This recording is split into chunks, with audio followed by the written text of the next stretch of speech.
नमस्कार।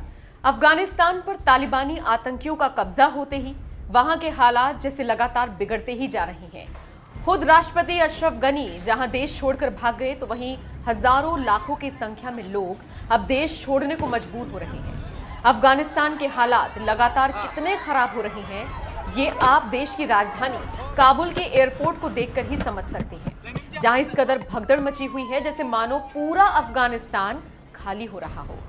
हर कोई बस किसी तरह से अफगानिस्तान छोड़ना चाह रहा है। सोशल मीडिया पर ऐसा ही एक वीडियो तेजी से वायरल हो रहा है, जिसे देखकर आप समझ सकते हैं कि वहां के हालात किस तरह के हो रहे हैं।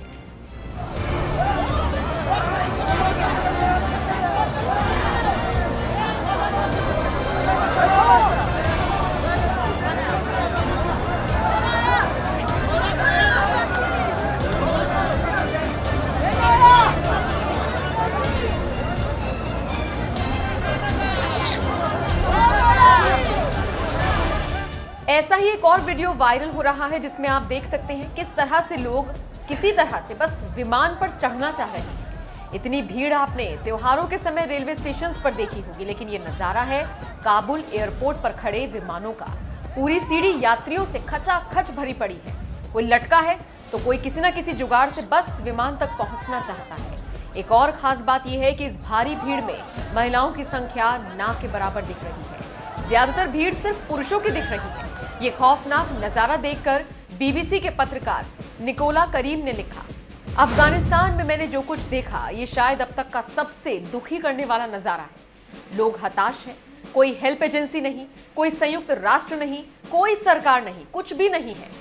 एक और वीडियो में तो फायरिंग भी सुनी गई। लोग एक तरफ जहां एयरपोर्ट की तरफ भाग रही हैं, तो वहीं दूसरी तरफ फायरिंग की आवाजें सुनाई दे रही हैं, जो बता रहा है कि तालिबानी आतंकियों ने किस तरह से पूरे अफगानिस्तान पर कब्जा कर लिया है।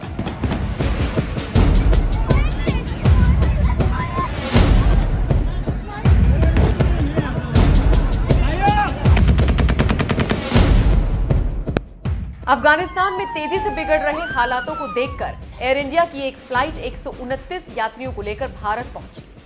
काबुल से इस फ्लाइट ने शाम 6 बजे उड़ान भरी थी और रात 8 बजे दिल्ली एयरपोर्ट पर पहुंच गई। एयर इंडिया की फ्लाइट से भारत आए पूर्व अफगान सांसद और पूर्व अफगान राष्ट्रपति हामिद करजई के दूसरे भाई जमील करजई ने कहा कि जब मैंने शहर छोड़ा तो काबुल पर तालिबान का कब्जा था। मुझे लगता है एक नई सरकार होगी। जो कुछ भी हुआ है वो अशरफ गनी की वजह से हुआ। उन्होंने अफगानिस्तान को धोखा दिया है। लोग उन्हें माफ नहीं करेंगे।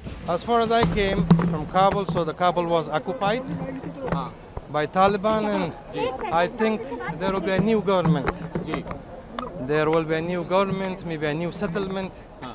So yet it's not clear who will be next president, what will happen. So everyone is waiting. When I came to airport, it was 1 o'clock in the noon. Yeah, the people were very worried. Afghanistan से भागकर भारत आ रहे लोगों के चेहरे पर तालिबान का डर देखा जा सकता है। वहां के हालात देखकर लोगों की आंखों से आंसू छलक रहे हैं। I can't believe the world abandoned Afghanistan. Our friends are going to get killed. They're going to kill us. Our women are not going to have any more rights. And that's all.